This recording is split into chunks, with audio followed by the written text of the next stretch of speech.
жана ошолорго атайын ошол жөөтүшүп алып 7,5 чакырым болуптур да, кыдырган 7,5 километр 10.200 кадам болуптур. Анан ошол жатаканага барганда көрсөтүп атам, мына 8-кабаттагы 2-терезе биздин терезе. Студент болуп жүргөндө. Анан мына балкон, бул жактан көчө жакта, ошо балконго чыгып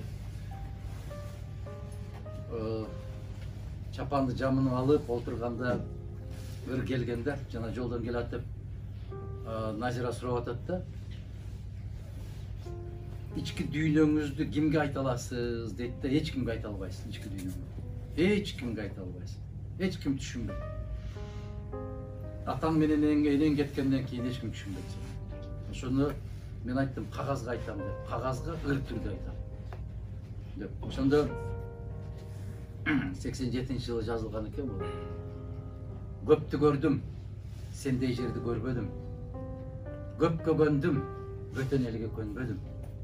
Комузумдун күйүүсүн күндө сагынып, кайтып сага ата журтум жөнөдүм. Шаркыраган соонун үнүн сагындым, шаңшып учкан бүркүт сымал талпындым. Шаңкылдаган күлкүсүнө элимдин, шамалга да ала кет деп жалындым. Ушул кыргыз жерим, сенден такыр чыкпайын. Кыргыз элим сенден карыш жылбайын. Кандай жашап, кандай өмүр сүрсөм да, кандай иштер эмне жумуш кылбайын. Бул өзүң берилген ант экен да, бул. Азыр ушуну окуп атып эле, как говорится, комок в горле и слезы наворачиваются. 2 күн болду көрбөй калганга. Бул сезимдер, билбейм, бул жүрөктү жарып чыккан сезимдер. Мен ошон үчүн сиздерден сурап атканым, кантип чыдап жүрөсүздөр садакаларым деген ошондой да. Кантип силерди эмне байлап турат да, кайсы чынжыр кармап турат. Мен ошол шамал, ушу Кыргызстан тарапка шамал уруп баштаганда айттым да, шамалга мен ала кет деп жалынам да. Бул кусалык, бул сагыныч, бул чыдам жетпей. Ошол шаңкылдаган күлкүсүнө элимдим, шамалга да ала кет деп жалындым деген ошол күлкүнү укпай калдым да мен. Анан айтып атпайсыңарбы, курсак ачка, анан мынасы ачка, мунусу ачка, тыйыны жок, анысы жок садака. Көкүрөгүң ток болсо, анан жегениң аш болот. Көкүрөгүң ачка болуп турган болсо, көөдөнүң сыздап турган болсо, сага мына жерге бир бүтүн козуну бышырып койсо дагы, ал аш болбойт садака. Бул кусалык сезими башка, аны акча менен өлчөнбөйт. Мына ушул топурак, мына ушул суу, ушул жараткан мейли бербе байлыгыңды, көтөрөм бу жалганда жардылыкты, суранам бир өзүмдөн көз жумулуп, кеткиче таза сакта ыйманымды. Мага айтып атасыздар да, тиги менен барып иштешпейсиңерби, буга барып кошулуп албайсыңарбы? Мен зар эмесмин иштегенге. Иштешкенге мен зар эмесмин садакаларым. Эгерде мен ушунчалык эле иш керек болгон болсо, мен Акаевден деле алып алат элем, Бакиевден деле алып алат элем, Атамбаевден деле алып алат элем. Мен кантип жашайм да балдарым эмнени калтырам. Мына октябрдагы берген, сентябрдагы берүүчү карызыбызды бере албай калып, октябрга жылдырып, октябрда бере албай, ноябрга жылдырып, мына Кытайдан расмий түрдө эскертүү келип атат садакаларым менин. Кагылайындарым, мына жерден 15.000 рубль табабыз деп жүрүп, жериң кетип бартат, элиң кетип бартат, келечегиң кетип бартат деп какшап атканым ушул го мен. Неге? Молдо Кылыч өз кезинде айтып какшаган бойдон өтүп кетти. Эмнеге калууга айтканды укпай койдуң кыргыз? Неге кече Чике маңкурт болбочу десе окубай койдуң? Ушул жерде ошол чыгарманы окуган канча киши бар деп сурасам, мен кечирип койгула, 3 киши чыкпаса керек ошонун чыгарманы окуп. Неге окубай калдык? Неге ой жүгүртпөй калдык? Неге эртеңкини ойлобой калдык? Биз момда болуп атабызда басып кетип бартабыз, мына жерге жеттик, кыргыз, мына жерге жеттиң. Дагы бир кадам бүттүң, кеттиң, жоксуң. Токто деп тосуп атса, неге токтобой атасың? Токто деп атабыз да, токто. Бийлигиңе да айтып атабыз токто деп, элге да айтып атабыз токто деп, неге токтобой атабыз? Айлана, же ант иштикпи биз токтобойбуз деп? Не болду? же каргыш болдубу бизге? Не болду? Өзүң билбей кал, билгендин сөзүн укпай кал деген каргыш болдубу бизге? Токтоторлу шайлар, менин акылым жетпей калды. Мына ушул нерсени муну суу деп айтып атабыз да, биз какшап ушул суу экен, мына суу экен десе, бул суу эмес деп атасыңар да, айланайындар. Бул суу эмес деп мени жеңип атасыңар да, бул суу эмес депчи. Аны не дешим керек мен? 97-жылы парламентте туруп айткан экенмин. Айланайындар, бензин жок, солярка жок деп ыйлап аткан мезгилде күндөр келет. Кыргыздын 1 литр суусуна 2 литр бензин ала турган күндөр келет десем, депутаттар күлгөн каттырып. Муну жомокчуну карагыла деп. Күлгөн, ошолор тирүү. Бул кайдан чыккан бала? Эмне деген жомокту айтып атат деп. Мына азыр самолеттон учуп атасыңар. Манаска келгиле, айланайындар. 1,5 литр легенда деген сууң 50 сом турат го. Алып ичип атабыз го 50 сомго. А 1 литр бензиниң 33 сом турат го. Демек, мунун 1 литри 100 сом болуп атпайбы? 50 сомдон 100 сом болуп атат, 2 бөтөлкө алсаң.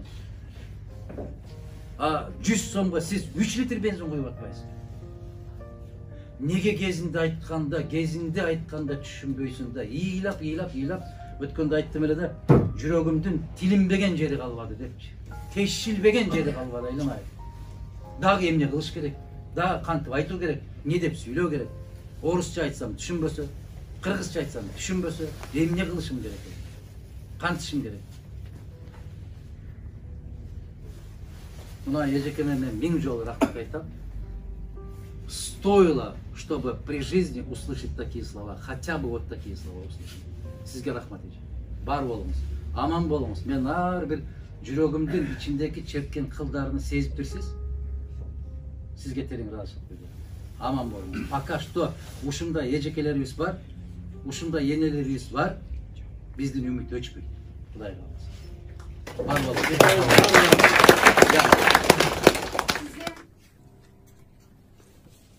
Sizin көп нерселеріңізді оқыдым, просто ваша душа плачет, за свой народ плачет. Айтқан сөздеріңіз ушунчалык аябай сөккө жеткирип айтып атасыз да. Сиз айткандай шторы, заткнутые уши, сердце закрыто, не хотим ничего принимать. Как всегда, все требуем. Баарыбыз эле теребиз. Сиз ошакта отурасыз, эмне минтпейсиз, эмне үчүн айтып койбойсуз деп баарыбыз эле требуем, а сами палец о палец не ударим. Любим просто посидеть у себя дома, там несколько человек собрались, 5-6 кишинин башы кошулду, анан койчу ушулорду, анан тигилер өздөрү антип алат, мынтип алат, о чем и ничего. Это зависит от нас, от тебя, от нас зависит, ребята. Хватит быть равнодушным ко всему. Өзүңүздүн үйүңүздүн курсагы тоюп атабы, ата энеңиздин курсагы тоюп атабы, ошого эле ыраазы болобуз. Давайте болеть душой, давайте болеть сердцем, давайте тоже проснуться, давайте поддержать человека. Он не за себя, он стоит уже на ногах, слава Богу. Что ему не хватает в этой жизни? Балдары чоңойду, өзүнүн үйү бар, жай бар, захочет уехать куда-то, да? Ему что его заставляет? Он за свой народ переживает. Давайте примите каждый, примите его слова каждый, болейте каждый. Баарыбыз ушул жерде жашап кала бербейбиз, Россияга биздин керегибиз да жок. Керекпиз как работник. Баарыбыз барабыз үйүбүздө. Сен азыр аял менен балаң менен бул жердесиң, үйүңдө ата энең, бүт туугандарың, бүт бар ошол жерде. Давайте каждый возьмет сам на себя ответственность и начнем с себя. Что я делаю? Что я вложила для своего народа? Чтобы мой народ с коленки поднялся, чтобы завтра Кытай келип басалбасын, Өзбек келип басалбасын. Зависит от тебя. Он сейчас не пришел, не говорил, пожалуйста, подпишите мне эртеңки күнү. Мен үчүн шайлап койгулачы деген жок. Ошону да түшүнгүлө. Азыр үйүңөргө барып айта алсаңар. Вот, келди. Зачем он пришел? Пришел агитацию делать.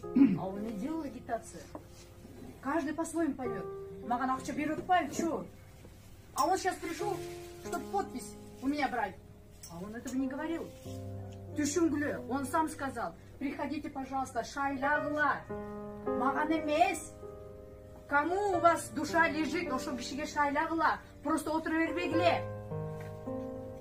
И давайте начнем каждый из себя.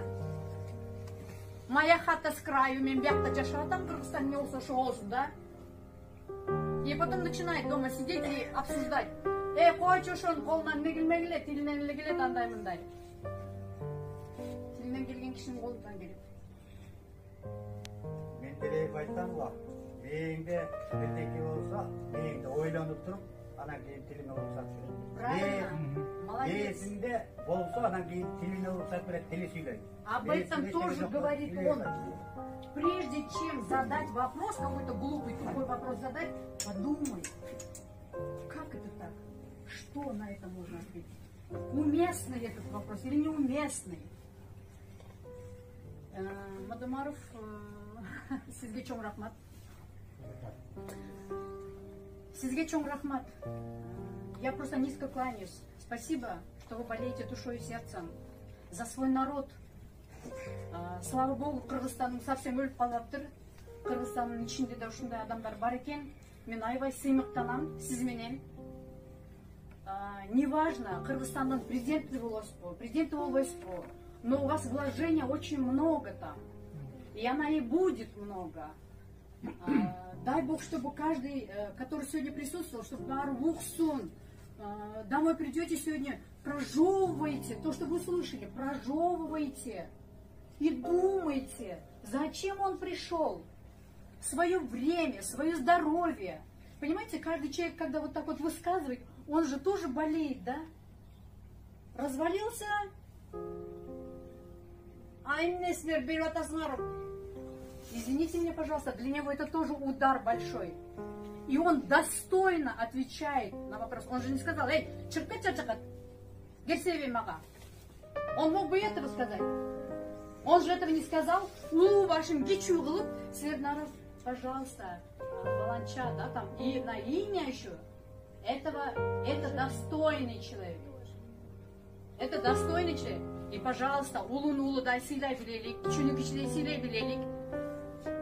И прежде чем что-то делать, пожалуйста, 7 раз отметь, 1 раз отрежь. Подумайте, прежде чем задавать вопросы. Дай Бог вам здоровья. Живите долго, счастливо, богато.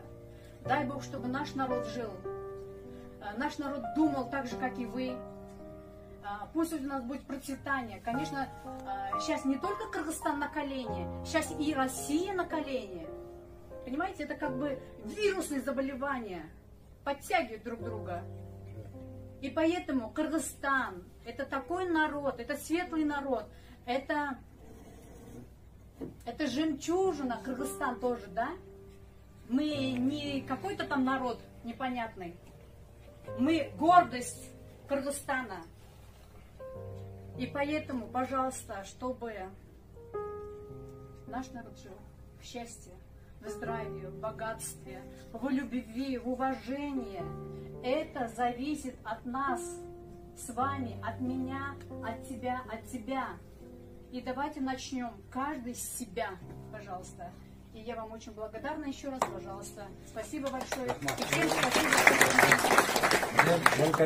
Мен ушул сөздү келгенде